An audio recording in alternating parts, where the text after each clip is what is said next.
এর মধ্যে বিবি নাই, বাচ্চা নাই, কবরের মধ্যে সন্তান নাই, কবরের মধ্যে সম্পদ নাই। এই যে মনির ব্যাপারী দুনিয়া থেকে চলে গেলেন, মাত্র 3টা কাপড় নিয়ে চলে গেছেন, কিছু নাই, খালি হাতে চলে গেছেন।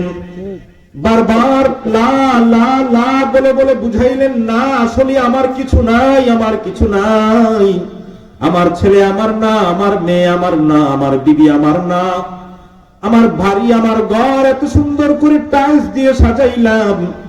আল্লাহ কয়, বান্দা এত সুন্দর টাইলস দিয়ে কেন সাজাস? এই বাড়ি কি তোর নাকি?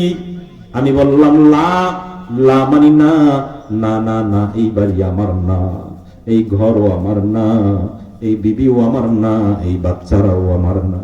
বিশ্বাস করেন, কোরআন হাতে নিয়ে বলছি, খোদার কসম করে বললাম, আপনার মৃত্যুর পরে আপনার বিবি আমার কবরে নাই, আপনার কবরেও নাই, আপনার সন্তানটাও আপনার কবরে নাই, আপনার কবরের মধ্যে বন্ধু বান্ধব কেউ নাই।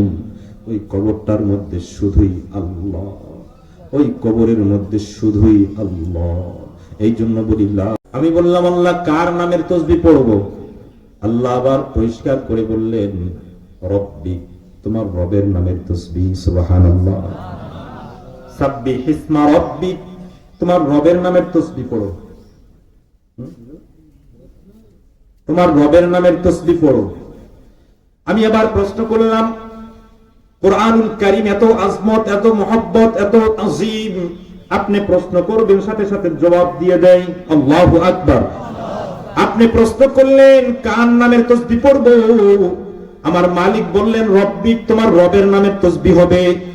তাহলে আমরা জিকির করব কার নামে? সুবহানাল্লাহ পড়বো কার নামে? আলহামদুলিল্লাহ পড়বো কার নামে? আল্লাহু আকবার বলবো কার নামে? আমার আল্লাহ বলেন, বান্দা তুমি আমার নামে পড়বা, আমার নামে। এরপরে আবার প্রশ্ন করলাম, আল্লাহ আপনার নামে কেন তসবিহ পড়বো?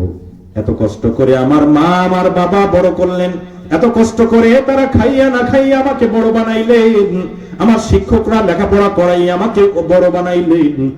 তাহলে এবার বলেন, আল্লাহ আপনার নামে আমি কেন তসবিহ পড়বো? কেন আপনার নামের শুকরিয়া আদায় করব? কেন আপনার গুণগান বারবার আমি গাইব? আমি তো আমার বাবার গুণগান গাইব, মার গুণগান গাইব। আল্লাহ বলেন, না না না, রব্বিকাল আলা, তোমার বাবা আর মা থেকে আমি আল্লাহ সবচাইতে বড়। আল্লাহু আকবার। কথা বুঝতেছেন আমার? তাহলে বড় কে? মুয়াজ্জিন কি বললেন? জোরে বলেন, মুয়াজ্জিন আল্লাহু আকবার কয়বার বললেন? কেন বললেন? আল্লাহ সবচেয়ে বড়, এই জন্য বললেন, বড়কে বোঝানোর জন্য বললেন।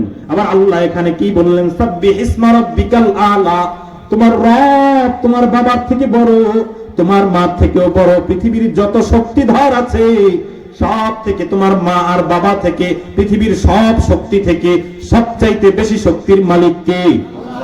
ইন্নাল্লাহা আলা কুল্লি শাইইন কাদির। যিনি শক্তিশালী তার নামের সুবহানাল্লাহ আলহামদুলিল্লাহ পড়বা, ঠিক কি না? এরপরে আবার প্রশ্ন করলাম, আল্লাহ আপনার নামের তাসবিহটা কেন পড়বো এই সকালবেলা? আয় আল্লাহ আপনি একটু বলে দেন,